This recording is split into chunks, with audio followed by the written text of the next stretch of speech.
right, I'm Don Jones with E-Trap Radio, E-Trap House Radio. Make sure you follow us at etraphouse.com and the E-Trap House DOTCOM at E-Trap House DOTCOM. So let people know who you are. Yo, what's good with everybody? It's your homie Dru Era, Dru the God, hip hop artist, producer, CEO, founder of GRG Entertainment label. A lot of different things in the works. So yeah. Oh yeah, and most importantly, I am a father too as well. So yeah. Just in. And where can they find your music at? So you can find all my music on all streaming platforms. Just type in Dru Era, DRUERA. And yeah, that's on Google Play, Apple Music, iTunes, Spotify, Tidal, shout out Hove, all of that. So just type my name in and you'll find it. So you ain't got to lean in either. Mike can pick up everything. Okay, cool. Okay. So where are you from? I'm from Dayton, Ohio. And so in 2012, after I graduated, I had moved out to Columbus.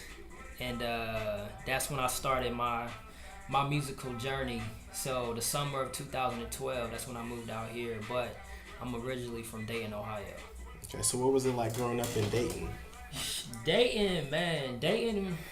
Dayton gave me a good balance of seeing the wrong things to do and the right things to do. Because even just the neighborhood that I was raised in, I had lived there until I was 18. So one side of my neighborhood was like a little bit more grimy, but the other side of it was kind of like not really too bad for real at all.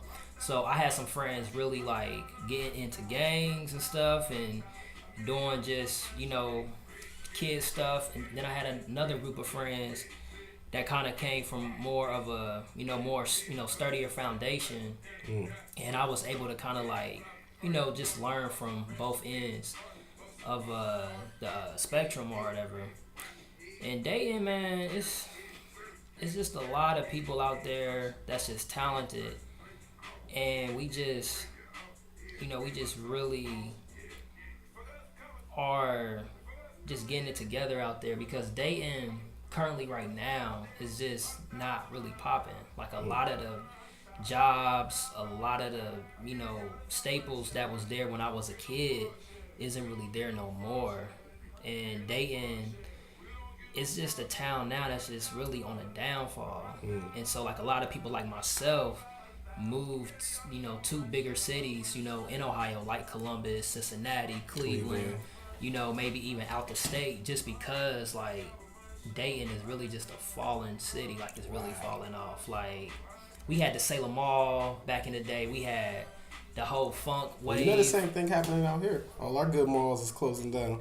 But at the same time, though, I feel like that Columbus is expanding though too, because y'all got the Polaris Mall, the Eastern Mall, then you got the Tuttle. Yep. Like, I feel like Columbus got room to keep going. Yeah, to like keep going, but like somewhere like Dayton, like bruh, like it's just bad. Like the schools down there shutting down. Our like main hospital got shut down, so you gotta like drive. I never heard of a hospital getting shut down. So you gotta like drive to like the other part of town just to get like any medical treatment. So Dayton most definitely right now just is in a tough place, man. A lot of drug overdoses and but I mean maybe it's gonna come back around, because I know I was born like on the tail end of it, like I was born probably like around the time that like Roger Troutman and all of them, like that whole funk wave and stuff was probably starting to die down. Right. So Dayton kind of, just as a whole was just kind of, like simmering down.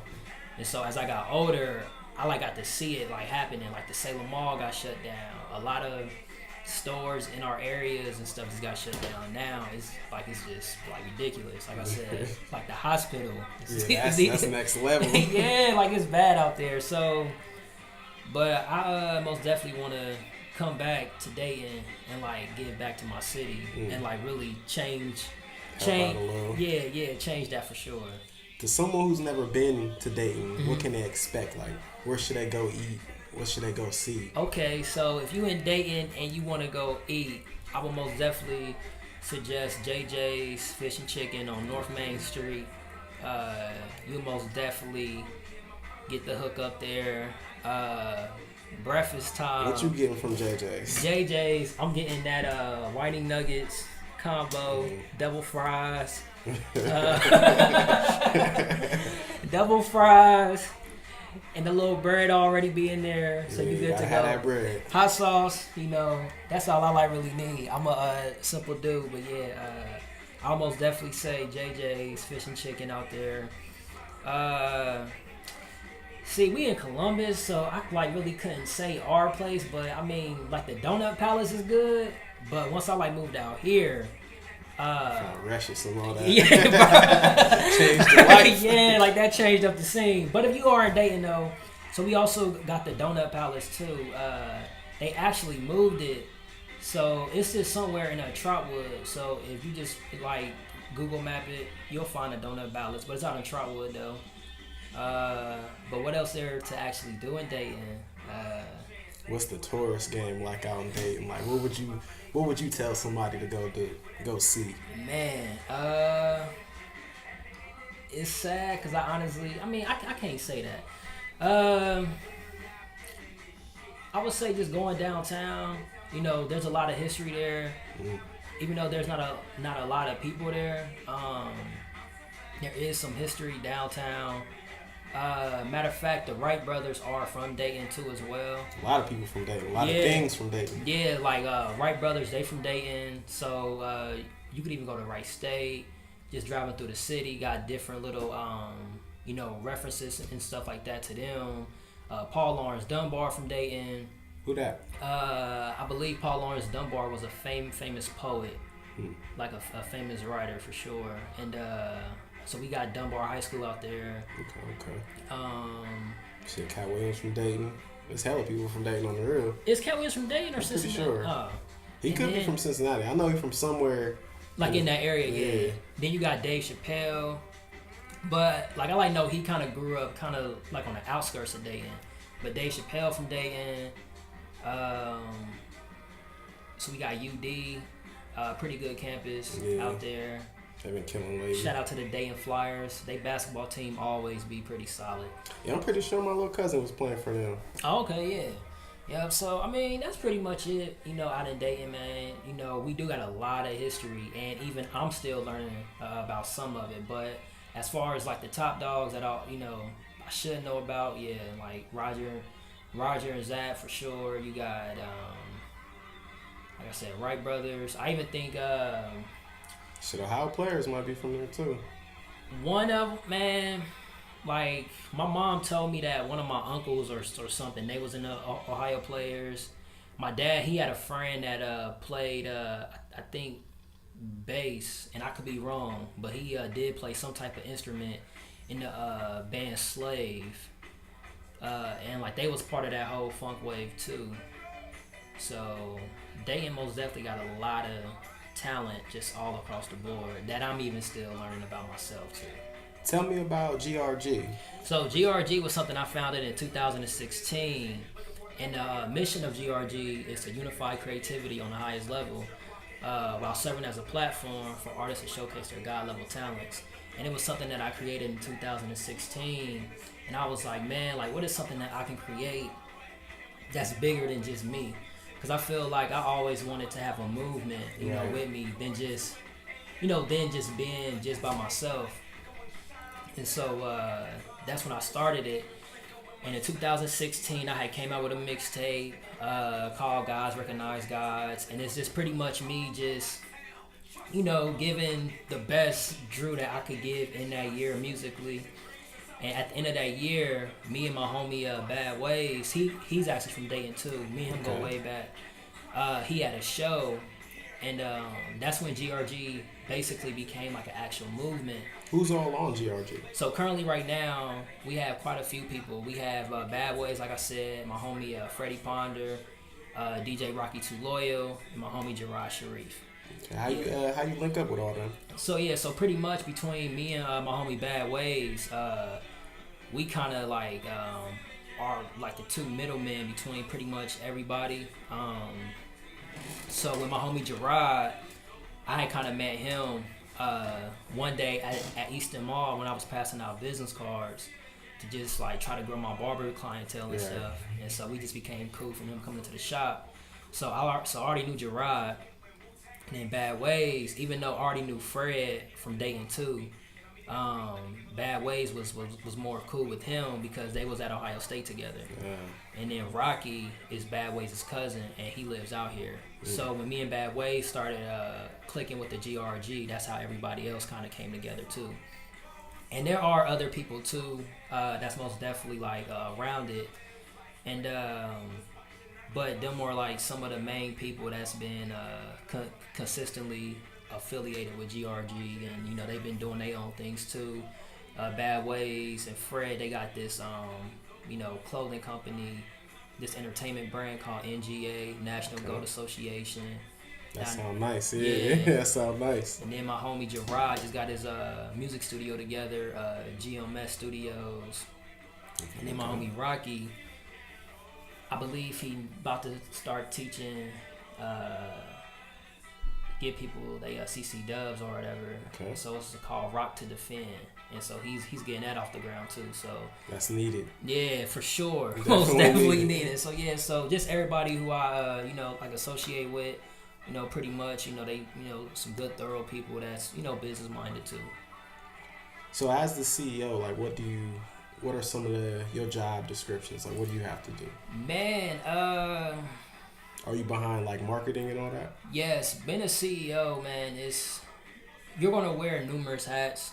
I know that for a business to become a successful, huge, multi-million-dollar company, it takes delegation for sure. But there's gonna always be those times where, like, it just comes with the territory. You are gonna have to wear different hats, certain times. So from marketing to making the music, to helping with artists. And did you come up with the text promotions? Yes. How did you end up getting that? So with the text promotions, that was an idea that came to me through my big brother actually. And so once he told me about it, I was just like, I'm gonna just start doing that too. And that's something too that I'm really about to start getting on too, telling people to text GRG to 31996 because that's a good way to just keep everybody in that loop. Say the number one more time. You could text GRG to 31996, and yeah, that's What would I do for them? Let them know for our YouTube. So you would be on the GRG platform where you will receive updates for current shows, new music, all types of new content, and just be a part of that GRG fam. So most definitely text GRG to 31996. 31996. I just say it slower. But yeah, that's pretty much it. Yeah, I know I was talking kind of fast. And for my YouTube viewers, I'll go ahead and put that in the description for Spotify, Apple, all that. Yeah, I can most definitely break out a pen and paper. Yeah. I don't know what I'm gonna do for y'all Spotify listeners. So you've done hella shows. How many has it been so far? Man, I really have not kept count. Like over honestly, 50? Nah, not over 50 yet. Not like 25. Probably something like 25. Honestly, yeah. Are you throwing your own shows? Or? Yeah. So the GRG, we have annual shows that we're going into, especially in 2019. We have our second annual 614 Kickback that's out here in Columbus, and we also are doing the 937 Kickback in Dayton, the 513 Kickback in Cincinnati, and the 216 Kickback in Cleveland. So for like the starving artists watching this on YouTube and listening to this on Spotify and Apple, how can they get their own show? How can they throw their own show? Okay, so the process of throwing your own show, it's a process of contacting the venues that you want to have it at. And each venue, since you're on the come up, there's going to be certain politics that you're going to have to, kind of just work around. Not nothing major, but just little stuff. Like, for example, you may want to have a show Saturday, but the venue may have that date for like national acts. And, you may have to deal with just having to work around those things because you are on the come up and people may not see you yet as a priority. So you got to just work around, stuff like that. And I would say most definitely get in the venue. And if you got a nice fan base, or if you got a crew of people and all y'all together kind of cool with the same amount of people, y'all can throw your own shows together and just promote it. And how can they actually throw the show together? Like, do they basically just book the club? Yes. So once you book the venue, after that it's just pretty much solidifying how you want to run the show. If you want 5 people to perform, if you just want it to just be you or 3 other people, however you want to operate the show, because that's what you're paying the venue for, to rent the venue out. So when you're renting the venue out, you get to choose how you actually want to run your show. So however you picture it, is the way that you would want to do it. So one thing that I do is I know that I have a nice core fan base out here, which is not maybe like the biggest, but it is a core of people that do like my music. The core is what matters. Yeah, and the core is what matters. And I just get consistent artists like myself, and I kind of just like to bring everybody together to where it's a fair situation, to where the artists are most definitely getting benefits. I'm getting benefits, but most importantly, GRG as a whole is benefiting from it. So, would you consider that like a promoter hat that you're throwing on? To a degree, yeah.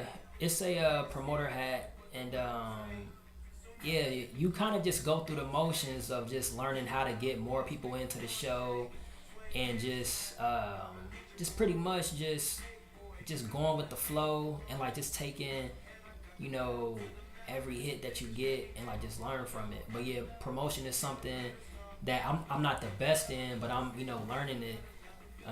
But as GRG grows, you will be able to start to delegate and have other people work in certain areas. So now that person can be a little bit more focus driven on promotion, and I could probably be more focus driven in something else. That way it just grows more consistently and faster. Something that I do want to say too, everybody out there that is trying to have their own shows, you most definitely want to get a team. And getting a team, like me, I don't like when people say that to me at times, because they make it seem like that is just so easy to do. Right. Getting a team is not that easy. So I'm saying that to y'all, but I'm also going to say this too.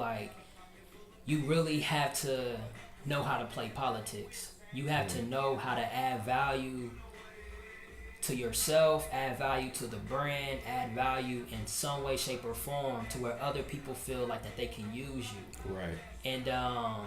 And being used is not a bad thing. If you can't be used, you are useless. Exactly, yes. Therefore, you are unimportant. Yes. And can't do anything. Yeah, so you most definitely want to be able to add that value to where people, do want to work with you. And when you can, utilize others and they can utilize you, as long as you set it up to where it's beneficial and it's not hurting you or your company, then let's rock on, let's work together. So I would most definitely say building that team, but just building it strategically, not just, going after your homie just because he is your homie, because I done tried that before. And certain people, they just fall off, they just, talk facts. A good game, and then you just, you'll deal with that for so long, and then you will catch yourself doing all the work on your own still. Man, I've had artists from other states hit me up about doing songs. Mm-hmm. We'll do the song, and I will be the only one promoting the song, the only one posting the song. Yeah. And it was like, what's the point of even DMing me about the song then? That's what it is. But you need those moments too, though, to teach you, so this is how this feels like this. So I don't want to feel like this no more. So let me set it up to where I won't have to feel like this, So, But yeah, everybody, go through it when growing an organization. That's just part of it. But I would most definitely say craft a team that you guys can utilize and leverage each other's work ethic. And that way it will be a better relationship. You know what I'm saying? Instead of just somebody just depending on you to do everything, or you depend on somebody else to do everything. You want to be able to have that balance. So I would say leverage. But yeah, getting that venue most definitely is like a good start. And then you just crafting it how you vision it. So basically, the main part for these people will be to book the venue. Actually, yeah, like as hard as some people make it seem or complex, like all it is just really just contacting the people that run the venue. Like for example, Columbus has a place out here called Scully's where we're having our second annual 614 kickback. And so on January 4th. January 4th. Yes. 8 p.m. be at the door. 8 p.m. be at the door. Most definitely. Appreciate that part. So I would most definitely say Scully's, with Scully's, I lost my train of thought for a quick second. What was I just saying? Well, let me just ask you this. For a starving artist, would you consider that a means to be able to eat? Yes, but it's still a process. It's still a process. And like, you want to just scale it where you at. Like for example, there's venues out here that cost like $300. There's some venues out here that cost $500 to $600. Then there's some venues out here that cost $1,000 and up, to rent out. But if you just starting off, in your hometown, maybe it's a little smart to be like, let's start off with like a $200 to $300 venue, and that way you can now have a goal like, okay, so this costs $300. Promotion, we're gonna buy this and do that and do this. So now your total comes up to like $500. So now your goal is like, okay, let me break that $500 marker. Right. Even if you make $520. You made $20. You just made $20, and you got your money back, so you can use that money to put back into another venue. Is there a risk of losing your money? Big risk? Big risk. So let's say you sell 10 tickets, you basically just lost the 200 and it's a wrap. Man, it is a big risk in losing money at times, but you probably gain that in promotion at least. But you could gain that in promotion and also experience. Yeah, and also too, like I said, like it's all about utilizing everybody's work ethic. That's how I set up the GRG shows currently. By getting other artists to perform. That's really dope, who I'm cool with. We all got our own fan base. We all got our own, music style and stuff like that. So now, instead of just Dru performing, you now got 4 other people performing. And if we all, unifying, together, coming together with that creativity, it's now going to look good for everybody as a whole. Right. And people from my core might start listening to Don Jones' core, right. And then they gonna start becoming a part of his fan base, and vice versa for me. So it's really just bridging that gap throughout your hometown. So I would most definitely say there are risks, but if you telling you, man, you gotta just really learn how to utilize other people and make sure that you're able to be utilized too. So that way, like I said, some of the loss I have had hasn't been as major because I wasn't just doing everything completely by myself. So some of the losses that I did have, could have been a few $100s, but I was like, what, that's cool, but if I did this by myself, I probably would have lost way more money. So it is important, man, to most definitely craft a team in a special way to where you could just add value. Because even with the 614 kickback, even though I am performing and I'm Dru Era, the rapper, I am still the CEO of GRG. helping to provide a platform for all those other artists Right. that are performing too, Whether they GRG or not. and that means something, for those artists, to be able to showcase, their God level talents on stage, and get compensated for it, so like it is still multiple things that's in that formula than just Dru being an Right. artist, Dru this, Dru that, Dru, you know what I'm saying? Like Dru Era is going to be good, but like I said, you have to just know and come up with a strategy and work your strategy, and when you do that, you will learn as everything grows how to tweak this, tweak that, and stuff like that. So that's my advice when it comes to just getting them venues and kind of just growing your own organization, period. Right. Just learning how to utilize other people, because if your dream is only as big as just you being in the picture, then you ain't dreaming big enough. Mm-hmm. Because like Nobody's done it by themselves. Not a soul. yeah, like to be isolated, like you gotta have a team, even if it's 3 people. Even if it's one person. Just one other person, you gotta have a team, because that's where it becomes an actual movement. You'd be surprised how many millionaires and billionaires have started off of a 2-person team. Exactly. So you also sell GRG merch. Mm-hmm. Any advice on how to get into that? When it comes to merchandise, I'm not the biggest expert or that most seasoned in it, but pretty much there's this website called Spreadshirt.com. And on Spreadshirt.com, you can create your own merchandise on there, and you can sell it on their platform, and they do get a commission off of it. GRG gets a commission off of it, but with that type of system, GRG doesn't have to put up a lot of money first Right. to get the merchandise. Excuse me, sorry about that. GRG don't have to put up a lot of merchandise first, and then could possibly lose out on making that investment. So that's how we do it now, with just through Spreadshirt. But there are other ways that I am looking at it to get some merch most definitely on hand. But it's kind of just just testing the waters. But that's how GRG sell our merchandise right now, is just through Spreadshirt. We make the merchandise on there, they sell it for us pretty much on their platform, and we just market it, promote it, and they get a cut, we get a cut. Right. But we're not having to do no manual labor for it either. You don't gotta make it. You don't Yeah, gotta put up the money. we don't gotta ship it off, None of that. and all of that. So like that's the benefit of it at this level. You feel me? That we are at, because I want to be realistic with the listeners out there, like where GRG really is at. I don't want to paint this, glorious picture like that is not hard work, and we're not, Right.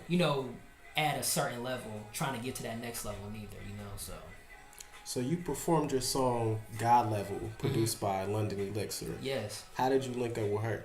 Man, I was at this thing out here in Columbus back when the Scarlet and Grey Cafe was open, at this thing called Bars Meets Beats. Okay. And so I was talking to her, and I was like, who is this? Like, she just up here just, I thought she was just somebody's like girlfriend or something, just at the show, watching, getting ready to watch her boyfriend perform or something. And so when she got up on stage and like started playing her beats, I had like looked at my dude bad ways. I'm like, bruh, like she make beats better than me. Like I gotta get on one of these beats. Yeah, women good with making beats, man. And so they can feel it. Man. They got that empathy thing going on. Yeah, see, women, man, you always want to keep, man. And side note, when you grow on your team, Dame Dash, he had taught me this. You most definitely want to have some women around you for sure, because women, they just got a different touch on everything. They turn the house to a home quick. Yeah. Mm-hmm. And so, so back to the story. Like, I had like met London there. She gave me her card. Then I just stayed in contact with her, and eventually I ended up buying the beat. And I was like, just hit her up, like, man, like this song right here finna be good. Like this song finna be good. And so I had like recorded it at my dude Gerard's studio, GMS. and we just released it, and that's the story of it for real. But a lot of people really like that track, man. Right. I done performed it at quite a few places. That's how I originally seen it, was from one of your performances. Oh, real talk. Appreciate it. Yeah, God level most definitely. My whole squad on the God level. Like that track is most definitely one of my favorites off of my album that I dropped earlier this year called Growth, which is on all streaming platforms. Just type in Dru Era and you'll be able to find that song on top of a lot of other great songs off that album. So yeah, God level most definitely is something that I'm proud of to say I did. I also seen you were featured on Beats on Blast. What was that experience like, and how'd that come together? So Beats on Blast was something that I had did, I believe, with London. And with the guy that mix and mastered my album Growth, shout out to my homie, the Banger Slanger. They both actually live in Atlanta now. Great name. Yeah, the Banger Slanger. Hey, yeah, that's what I said. I was like, how did you come up with a name like that? But yeah, so the Banger Slanger, they had this event, and I had submitted some of my beats for their event, and then I got chosen to have some of my beats played and have some rappers rap over them. So that was most definitely like a good experience, and that was when some people started to, like see me too, also as a producer. Like, okay, like we see you as producer. So some people, they may see Dru Era as a rapper first. Some people may see Dru Era as a producer first. Some people may see Dru Era as a CEO, man behind the scenes first. Dude throwing the shows. Yeah, so like I really don't know like what's people's first impression of me. But yeah, Beats on Blast was most definitely a great event thrown by London and the Banger Singer for sure. You were also interviewed by Underground Columbus a while back. Yeah. How'd that come together? Shout out to my homie DJ Swamp. It's funny that all these things link together. Wow, I put it together like that. I literally set up the interview like every time. Yeah, so I had met Swamp actually at the Beats on Blast. He had heard my beat and he had just came up to me like, man, that beat was dope. We'll stay in touch. And so later down the line, through some of the work that we done, I was like, can we get an interview up on a radio station? And so that's how I was able to get up on there on a radio show. And me and DJ Swamp most definitely still good friends to this day. So yeah, that's what's up. I see DJ Swamp played a major part in the song Write Us by Kel the Q and Cassius Keys. Most definitely. Shout out to two of the most dope artists out here in the city that's been consistently grinding for real. Kel the Q and Cassius Keys. Check out our previous episode with Kel the Q from a few weeks ago too on etraphouse.com, or hop on Spotify, Apple, type in eTrap House, or if you're already on YouTube, you know what to do. Subscribe. So yeah, Swamp, he hit me up saying, Dru, I got this Columbus hip hop mixtape that I'm working on for all the artists, and I had wanted to use producers from Columbus, rappers, singers, everybody just straight in Columbus. And so then that's when I sent him some of my beats, and he heard the Write Us beat, and I didn't even know that Kel the Q was actually gonna be on it. I think I found out that Cassius Keys first was on it, and then when they sent me the song, I was just like, okay, this is Did dope. You already know Kel the Q, or? I did not know Kel the Q prior to linking up with him with that song, and I actually got to meet him for the first time when we did the Write Us video, where me and DJ Swamp, we had did like a little cameo. Yeah, I seen that. Yeah. So like Kel the Q most definitely, and Cassius Keys, like when I was like on set watching them do that video, I was just looking like, damn, like these niggas know how to turn anything into something. Like these niggas was just standing on the table, just like the way they was just moving around and just doing their little shit. I was you see the behind the scenes, it's like, damn, they really killed this stuff. stuff. Like they really, like they was just standing on the table and like just moving around to the beat, but like they was making it look way more than just that. And I was just like, damn, like... Yeah, that's how I was looking when I seen the behind the scenes. I was like, damn, they really turned that into something big. Yeah, because we was just down on campus and they was just filming it, and they was just, like I said, making it really look like something major. Which it is something major, but just the fact that they was just standing on a table, just a table. Yeah, you know how like videographers, they do something real simple and then make it look crazy. Yeah. So most definitely shout out to both of them. So what's your recording process like? Do you write? Do you freestyle? So I kind of do a little bit of both, but currently my most consistent way of making music has been just premeditating, writing it out on paper, playing the beat, sometimes stopping the beat and like knowing like the tempo in my head and just still writing to it. But funny thing is, GRG is about to get our own home base studio. So I gotta come through that. Yeah, so with the studio, I've never really had that type of foundation before as an artist to where I could just record great quality vocals and just send them off to get mixed and mastered. So whatever you want. Yeah, so I'll be able to really test my limits when it comes to freestyling, writing, because I know some of my favorite artists like Jay-Z. He haven't wrote a verse in years. He'll just go in and just start rapping. And I do want to get more into that field too. So that's something that I want to do. And that's just really my writing process now. And I got certain songs where I want to tell a story. And sometimes I will try to figure out the story first, the beginning, middle, and end. And then it's just easier to write out. Or sometimes I could write out a song and I may have like the 2 verses done. Like I got a song called Cheaters where I'm like basically just talking about this dude that's just out here, cheating on his girl with just different women. And like the first and second verse was so cohesive. That third verse, I was just thinking like, man, like how do I end this? And so it had took me about a good like 2 weeks just to really like come up with a good like ending, for that song, which is another song off of my album as well, Growth. And so my writing process just varies, but consistently right now it's most definitely just pen and paper, or I'll type them up on my laptop. Okay, I never heard that one before. Yeah, like I'll pull that laptop out and I just start typing. You're a producer too, so you already got your laptop out type of shit. Yeah. Okay.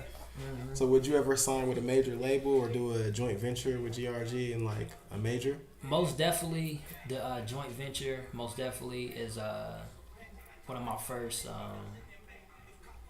goals for sure. Signing to a major label, I honestly wouldn't mind doing it, but it would have to really just make sense. And So let's say Bad Boy Records call you right now and be like, we got $100,000 for you to sign with us right now. You get to keep all your publishing. All the publishing. I own my name, creative control and stuff like that. All that, like, all the stuff that matters really to me as an artist and for the future of GRG, honestly, I would probably do it just to learn their infrastructure. Would it matter who it is? Would it matter? Yes, it does matter, because I do gotta have some type of belief in what you're doing. But most definitely though, me saying yes, I would sign a Bad Boy. That's just me going off the interpretation of if I had a meeting with their staff. Right. They are good. Excuse me, man. I ate some food and my stomach all. But anyway, that's just if they staff is just good, genuine people. But if they, aren't like that, I don't care how great the deal is. I still gotta be able to, feel like that energy from the staff, right, on the actual label. But as long as that energy is there and, Puff is cool and all that other good stuff, like, honestly wouldn't mind signing with a major long as, like I said, just that mutual benefit is there. So it almost just goes back to what I was saying with crafting a team. Like, if you can, add value to yourself so people will want to utilize you, that's a good thing. So in that type of situation, I would most definitely, play that game for sure. If you had to choose somebody to sign to, who would it be? Jay-Z off rip. Okay, that was quick. Jay-Z, because that's just my homie, man. I mean, I don't even know him, but I feel like I know him through his music. But I would most definitely say Jay, because I think Zay Finale said the same thing. Oh, he did? Yep. Yeah, I would like to say Jay because I feel like Jay is just so polished and seasoned when it comes to this, and he'll just give me so many gems. And for the fact that I am growing GRG, it's like he already knows like that type of mind frame of just trying to grow something, bigger than just yourself. And people like Kanye West and J. Cole, that came up under him that are producers and rappers. I think that would be a like a really good fit for me to where I can get the resources to grow GRG in a different way, but also still having that room to where I can breathe on my own and Right. really learn this stuff still by myself too at the same time. So your song "Family Matters," what was the inspiration behind that? Man, it was honestly just like when I heard that beat. When I heard that beat, because I honestly didn't make that beat. I had got it from this website called Jija.com. I heard the beat and I was just thinking of a hook. And when I came up with the hook, I was just like, damn, like this hook is something nice. And it's one of my first songs that I can say that I'm not really just rapping, but I'm kind of more so like playing more with just my voice and melody a little bit more, showing like that Right. soulful side to me. And and the hook came first, and honestly I like just based the verses off the hook, because to me when you get that hook going, like that really is like the Skeleton of the song. yeah, like that's the foundation to any great song. Like the verses, they could be mediocre, but if that hook and that beat, clicks, and I think too, that song was very important for me because it was me learning how to be Drew while still learning how to like, give people melody and kind of giving people my same message, but just like in a different way. And I done performed that song at a church before. I done performed that song at club, at Scully's before, show, places like that. I done performed it for principals in schools. I done performed it down in Atlanta. I done performed it at a lot of different places, and I always get like the same reception from people. It's like just like they're really into it, and so that's just like a song that I really think that I'm gonna always kind of be pushing still, because I think that that's just something that can just cross over honestly into just multiple markets. Shit, basically already did. Yeah, just gotta now just take it to that to that mainstream level. But yeah, most definitely, just to be able to do it at a church and at a club, like the same song, like. And I also performed at the Columbus Arts Festival earlier this year, and that was one of the songs that got me onto that show. So yeah, so that song really think really serves a huge testament to my career right now. How did the show at the Columbus Arts Festival come about? Pretty much just me finding out about it, and I like just filled out the artist submission form, and I know that they was really going into live instrumentation and stuff like that, and I really haven't done anything like that yet with a band prior to the show, and so that's when I had like just sent them my song. And I also had asked my one dude that played the guitar named Scotty G and his homie Sean, can they, be a part of my set? So that way, we're doing live music instead of just me rapping over my beat in Right. front of people. And so they end up messaging me back and they saying you got selected, and I was just like, whoa, like for real? Like this is big, they were sponsored by a lot of big companies from like AEP to ABC, and I even believe Pepsi or something like that too. Like Wow. maybe Pepsi, but like some big companies like that. And so I was just like, wow, like this is crazy. And so that's how that came along. And what's also good about the Columbus Arts Festival, I was able to, start working with live instrumentation. Like I said, my dude played the guitar and he sings, and my dude played the drums. So that was my first time actually performing live in front of a crowd with a live band. And what I took from that performance was like, I'm giving people the same message that I always give. I rap like I'm rapping the same stuff, but black people, white people, Asian people, young, old, men, women, everybody was out there was all nodding their heads and listening to it. And I think for the fact that I was doing it over, guitars and drums, it just came off differently. And touched you a different way. Exactly. And so that's what I had learned too, is that you gotta, know how to find the language of people, like what's the language that people will listen to you. Because I could have done the same exact set over just some beats, like those actual beats, and people could have took it a completely different way. That's true. So I'm even learning how to how to get my message across to different types of people while still having that integrity as an artist. So that's what that taught me. And actually, at the 614 Kickback, we're actually doing some of that stuff that we did from the Arts Festival there too as well. So January 4th. January 4th, Scully's Music Diner. I think a lot of people that they're gonna like that for sure.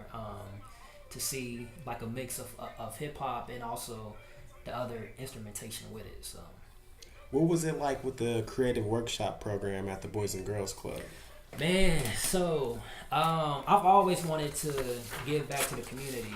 Most definitely, that's just something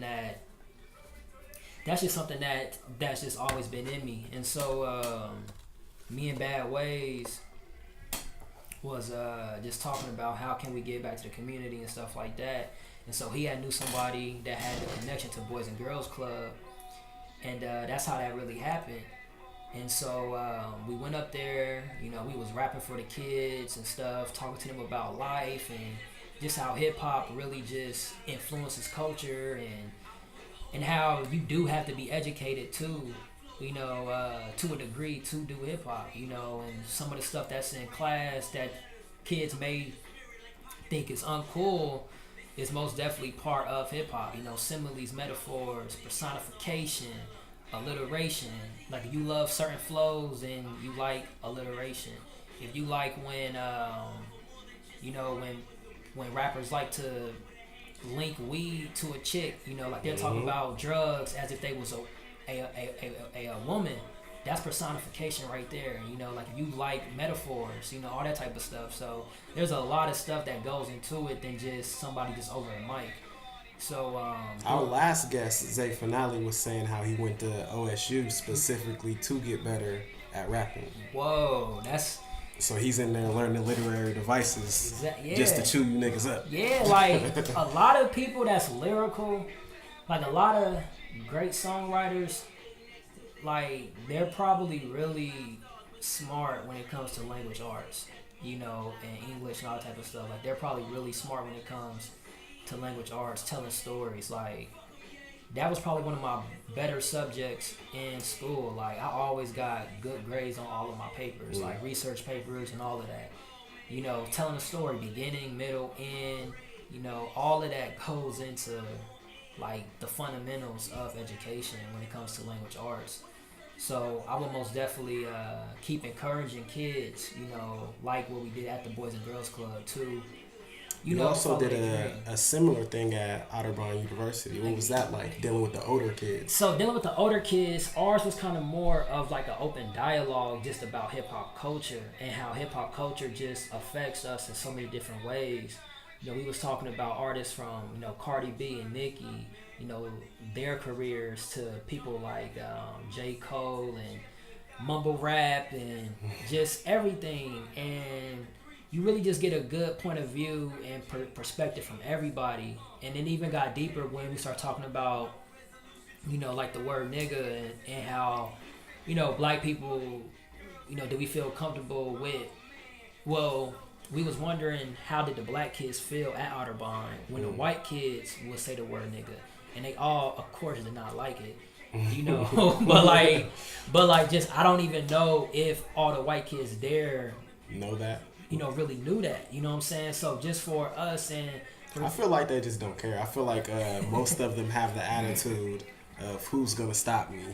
You know what I'm saying? I feel what you're saying. Yeah, like it's that cockiness. Like I could say what I want. I could do what I want. Yeah, I don't like run into some white people. Like, I mean, not even just white people, but just people that's not black that are like kind of acted like that towards me, whether they was saying nigga or not. You know what I'm saying? I always think that's funny too, because I'm like, anything else that offends people kind of yield to that. They kind of chill out. Mm-hmm. But you say that, and they're like, oh, I could do what I want. I can say what I want. Yeah, like. But yeah, so that was even a good topic too. We even talked about the word bitch, like. What is that like for men to say that word? So... Do you cuss in your raps? I feel like I haven't heard you cuss in a rap in years. So, I do curse in my raps, but the album Growth that I did, I did not use no profanity. I feel like I haven't heard you curse on a record since like 2013, maybe 2014 or something. So yeah, like...